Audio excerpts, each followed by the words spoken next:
Hi guys, my name is Martina and welcome back to my channel.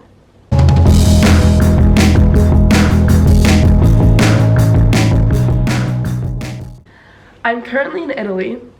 I'm actually about 2 days out from the end of my trip, and the reason that I haven't been able to show you guys the apartment or anything yet is because our stay in Italy has been a lot more hectic than our stay in Portugal. We've been waking up a lot earlier with not a lot of time to get ready or even eat in the apartment.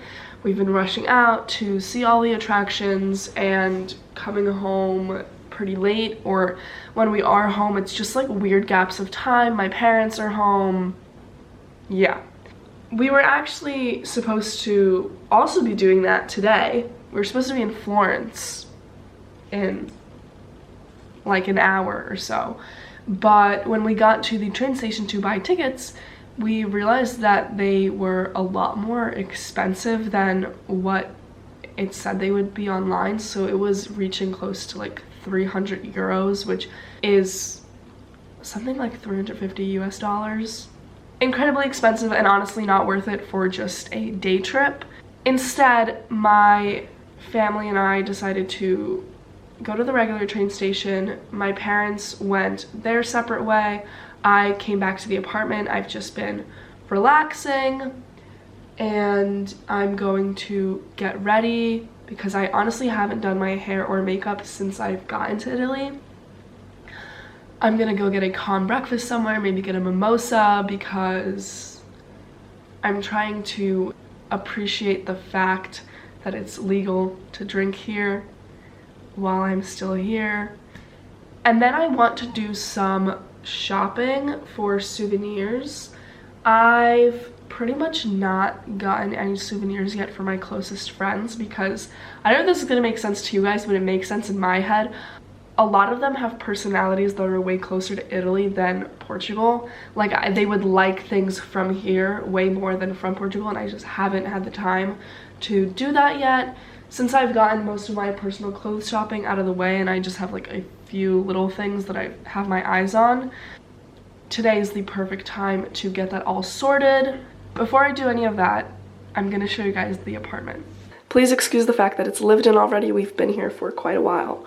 So you come in, there's this living room space, a kitchen with a dining room table, the master bedroom, and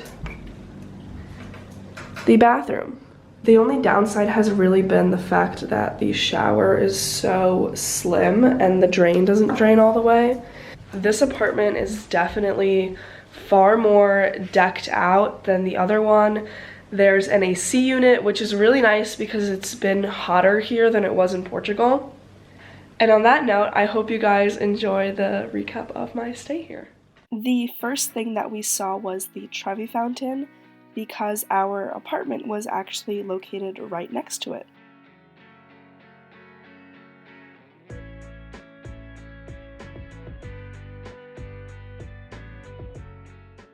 The second was the Vatican Museums, where we had a mediocre breakfast. An interesting pattern that I observed here and at surrounding restaurants was that because the location's name holds a lot of prestige, tourists come in with really high expectations and a willingness to spend a lot of money, which is then matched with low quality food and service. What I don't think is fair is for the staff of all these places to think that they can get away with these kinds of practices without any repercussions. Anyways, they also had an exhibit on Egypt with real mummies, which I thought was pretty neat.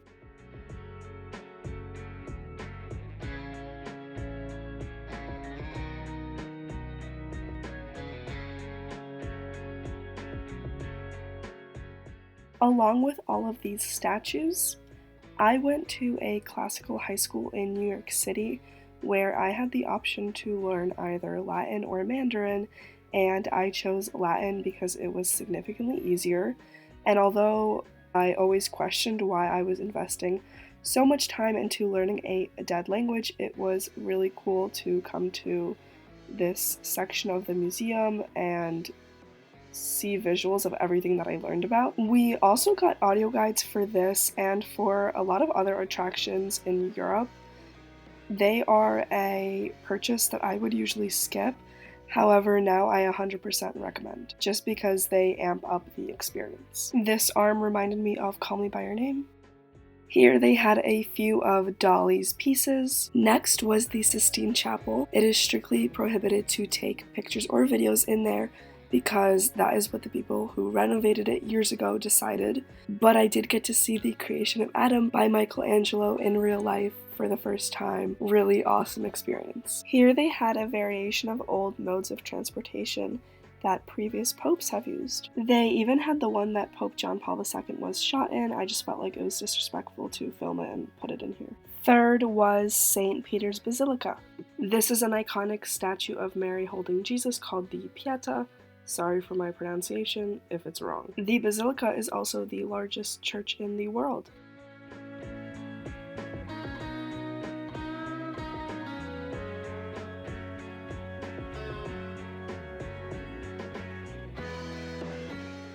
This is the tomb of John Paul II. He was the first Polish pope and overall very significant to Polish people, thus my family. Fun fact, the Vatican museums and the Basilica are actually in Vatican City, which is the smallest country in the world, and it is surrounded by Rome. Third was the Pantheon. Fourth was the Arch of Constantine. Fifth was the Colosseum, where they used to have gladiator fights.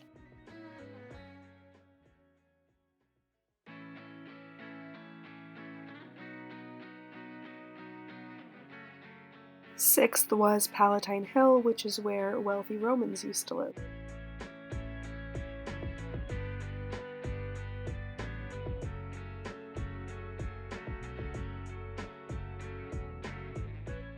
Now the moment you've all been waiting for. No sarcasm intended.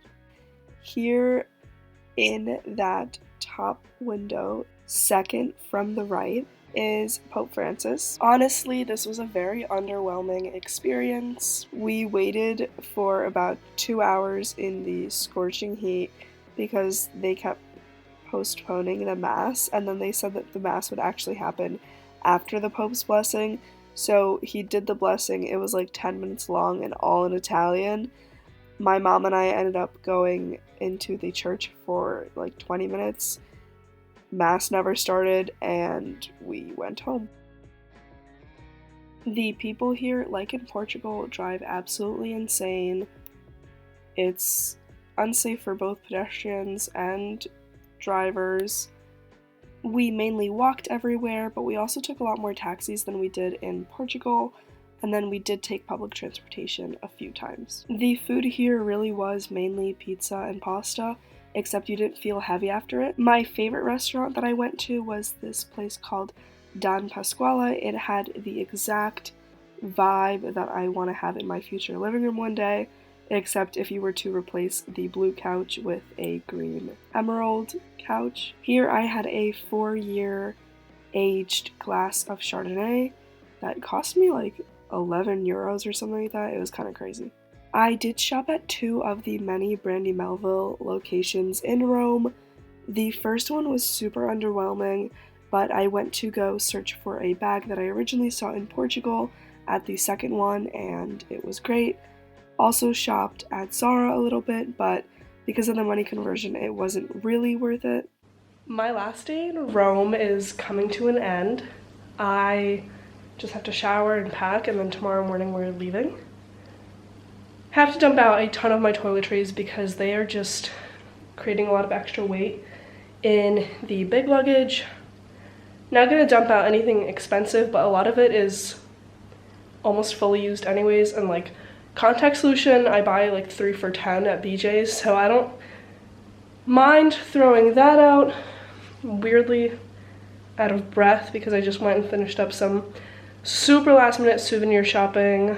So yeah, I'm ready to go back home and get back to real life. I have my work schedule for the next week. It's all going good. I hope you guys enjoyed this video, and if you did, make sure to like and subscribe.